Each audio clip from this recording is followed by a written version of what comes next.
you about how I misinterpreted information when I was younger, when I was a child, and how that misinterpretation imprisoned me for like 20 plus years.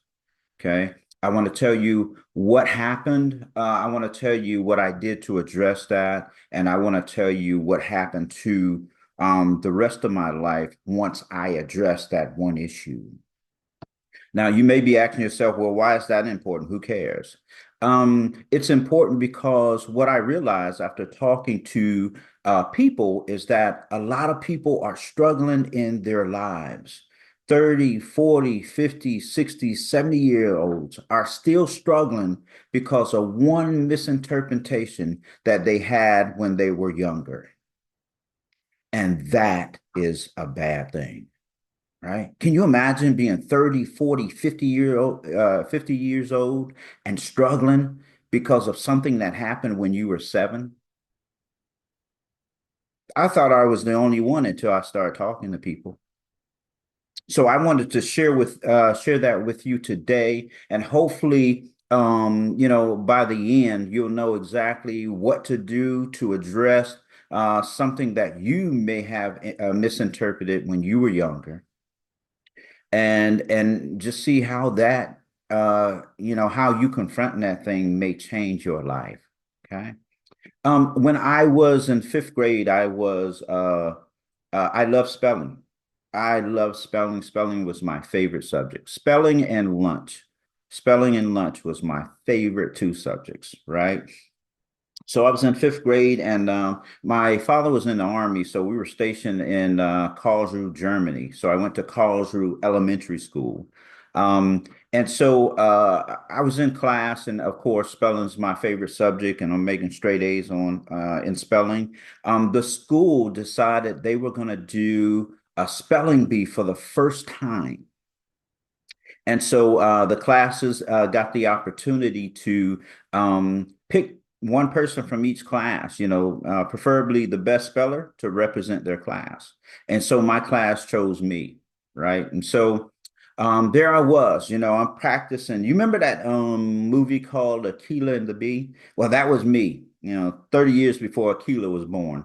I'm practicing words, going to school, walking home from school, at the dinner table, I mean, in the tub, when I'm in the bed, sleep at night, I'm practicing. I mean, because I want to win this spelling bee.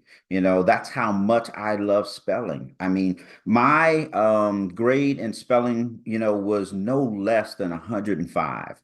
And most of y'all be like, 105? How do you get 105? Well, back then they had the bonus points, right? So your teacher would sound out the word to you. You would write it down on your paper. And then at the end, she would give you your bonus word. And that bonus word, if you got it right, was like 5 points, right? So that was my goal. Every spelling test, I shot for 105 points. If I missed that bonus question, or if I missed one of those words, oh man, I was just hating life. I was angry at the world, right? So that was my goal. And at this point, when they started the spelling bee, that was my average, 105. Okay, so my class voted me to represent the class. So I was like, cool, I'm excited.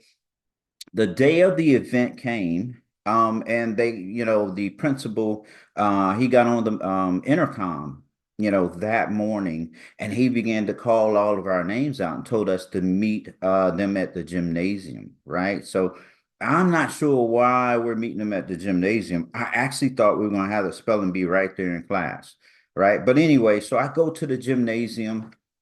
When I got there, the gym was empty. It was just empty. It was like three people on the stage and one adult, right? So, I walked on in there, and so the three students were on the stage. They were practicing their words, just walking around on the stage. So I got up on the stage and I'm practicing my word. I'm practicing, practicing, practicing.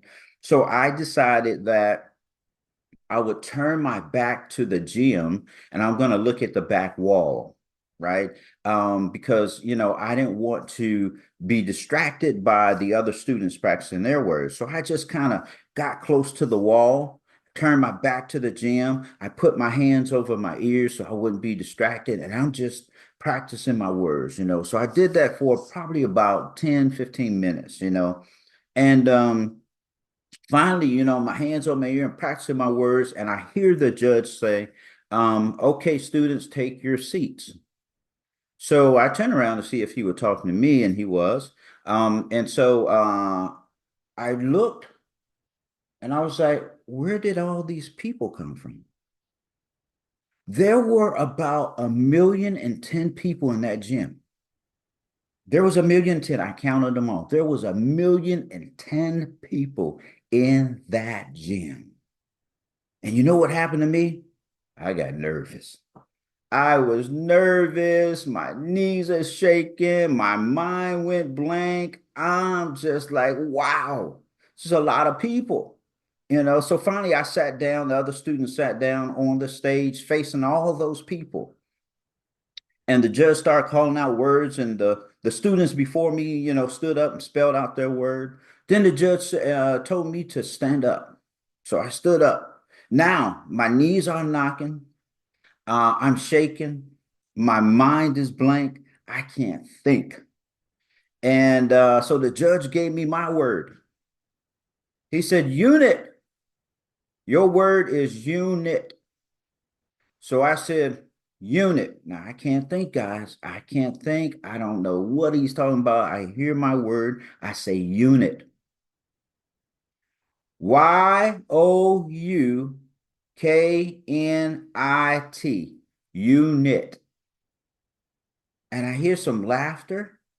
And the judge said, hey, quiet down, quiet down. He said, he's just a little bit nervous. He said, we're going to give him one more chance. Right. So again, I'm just trying to shake whatever's in my head because I'm blank, I'm nervous, and I'm just shaking. I don't know what's going on. And the judge says, okay, take a deep breath, okay, and think about the word. Your word is unit. Unit. That's how the judge did it. I mean, he just kind of sounded out the word. Right. So I again I can't think. And I said, okay, got it. Unit. YOUKNIT.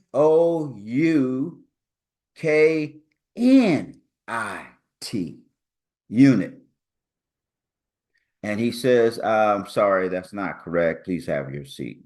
Right. So I sit down and I'm struggling in my mind. I'm like, what happened? I can't think. I still could not think of how to spell that word sitting down. And I was very embarrassed because my class voted me the top speller to represent them. And I'm out on my first word. Right. So the spelling bee was finally over. And you know what I told myself? I'm in fifth grade. You know what the fifth grader me told myself? You're just not good speaking in public. The fifth grade me told myself, you're not good speaking in public. And that's what I believed. And so, you know what happened to me? I stopped speaking in public for 20 plus years. I stopped speaking in public for 20 plus years because of what my fifth grade self told me. And so I remember I became a supervisor at one of the jobs that I applied for. I was hired and I became a supervisor. One of the great things that they did, they gave you a mentor coach, right? So the mentor coach was there and was responsible to help you, in the leadership transition and teach you about leadership and things like that. And I remember my coach told me, she said, what are some of the things you struggle with? Right. And I told her a few things. And then I said, no, no, no. I said, you know what? You know what my biggest struggle? I said, I can't speak in public. I'm just not a good public speaker. I hate it. I get so nervous. I get sick when I need to speak in public. I just struggle with that, you know. And she was like, "Why?" I said, "I don't know." Okay, because remember, this is 20 something years after the spelling bee, so I didn't remember. I just kind of grew up with that thought in my head. Um, you know, and so she says, "Well, your homework is to go back, you know, this weekend, go sit down in a quiet place and try to backtrack when you started hating speaking in public. When did you start not liking speaking in public? When did you become afraid to speak in public? Right. And so that's what I did. I just went back and I just, you know, start thinking to myself, you know, okay, what happened that caused me to hate speaking in public? What happened that caused me to be afraid to speak in public? Right. So I'm just having a conversation with myself and, you know, okay, was it this time when that happened? No, that wasn't it. Was it this time when this happened to me? No, that wasn't it. What about when that person said this to me? No, that wasn't it. So long story short, I made it all the way back to the spelling bee. And I said, aha, that is when I stopped speaking in public. That's what happened to me, right? So I met the mentor coach. I met the mentor coach that following week. And so she asked me, she said, "Hey, did you find out why you stopped speaking in public? You know, what caused you to be afraid to speak in public?" I said, "Yeah." And I told her about the spelling bee. And she said, "Uh-huh. Okay, good. I'm glad you discovered that." And she said, "So let me ask you a question." I said, "Okay." She said, "Why did you allow a fifth grader to imprison you for all these years?"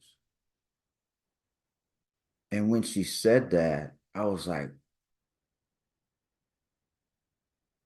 I said, "Huh?" She said, "Why did you allow a fifth grader to imprison you all these years? Why did you allow a fifth grader to tell you that you wasn't good at speaking in public? And for 20 something years, you stopped speaking in public?" I said, "I don't know. I just don't know."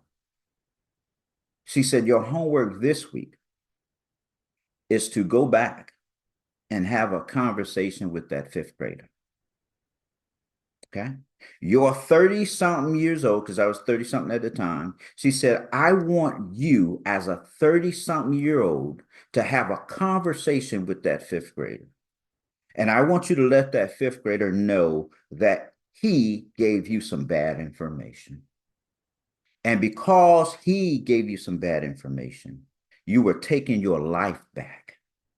Okay. And that you are a good public speaker and you're not afraid of speaking in public.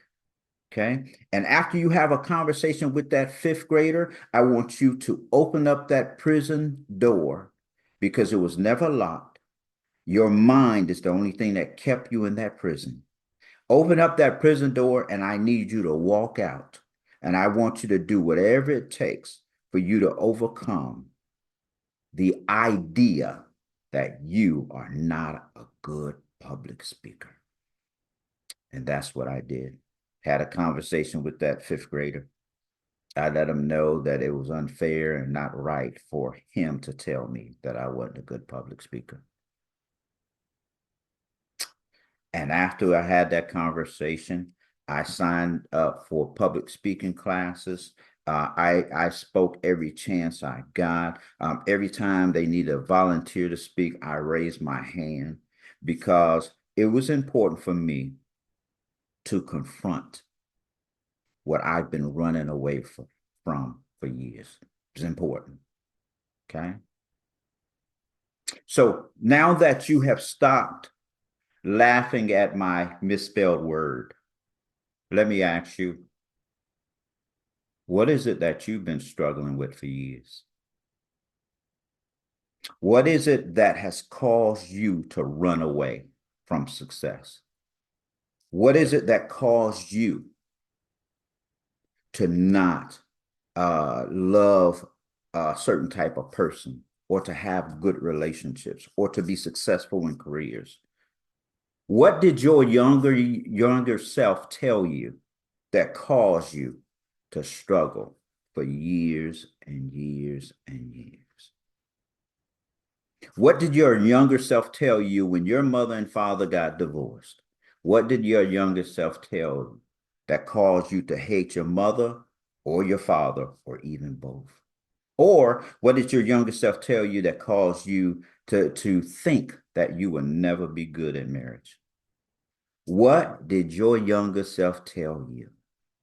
See, my fifth grade younger self, he interpreted what had taken place in that spelling bee, and his interpretation was wrong, very wrong. But guess what? He was in the fifth grade, and that's what he thought it was.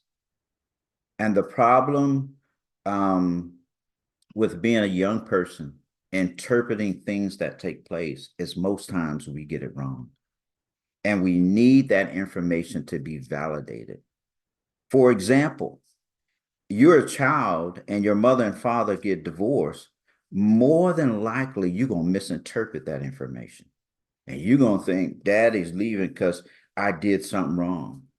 Or mama's leaving because maybe I was just, I had so much going on, right? That's how a fifth grader interprets information. And that is a wrong interpretation that will imprison you and haunt you for the rest of your life. So, my friend, I ask that you go back. Go back. Whatever has been stifling your growth, whatever has imprisoned you, whatever has caused you to act less than and to not excel in life, go back and find that younger you and have a conversation with them, and let them know that you told me this and it was a wrong interpretation, right? So I'm taking my life back. And once you have that conversation, you open up that prison door and you walk out. Hopefully that helped you out. If you have friends, families that need to hear this message, please pass it around. Okay. Because again, I made it out of that prison and I'm so thankful. And guess what I did? I took that same philosophy, and it wasn't just public speaking, but there was other areas in my life that I was failing in. I had a conversation, my sixth grade self, my junior high self, my high school self, my young adult self. I had to have a conversation with a lot of people, because where I was supposed to be in life, those younger people, they refrained me, they imprisoned me and prevented me from being where I was supposed to be in life. Okay. So I encourage you to do the same. Have a conversation with your younger self. And I encourage you to go as high as you possibly can, because God gives you one life and he wants you to be the very best at it. Okay. All right. Have a good day.